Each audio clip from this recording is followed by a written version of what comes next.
You know, I love the reminder that this song gives us of this sort of unexpected, at times, presence and provision of God. Meaning how God often shows up in the most unlikely ways and at the most unlikely times.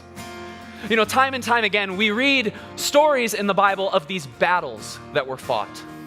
And time again, we see that in these battles, the people of God are often facing insurmountable odds.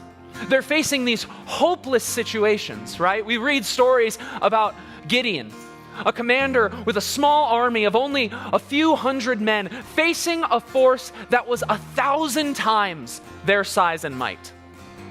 We read stories about Joshua and the Israelites fighting against the stronghold of Jericho. We read stories of a tiny shepherd teenager, David, fighting against a giant, Goliath.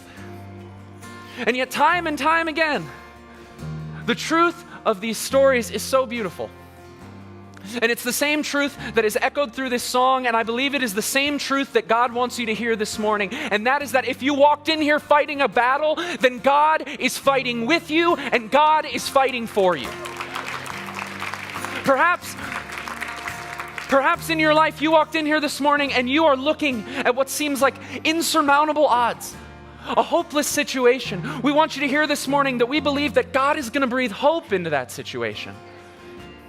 Maybe you're standing here right now and you feel as though your enemy has surrounded you. Whatever that enemy is, you're just surrounded. But what we want you to hear this morning is that is nothing compared to the love and hope and peace and power of God that surrounds you all the more.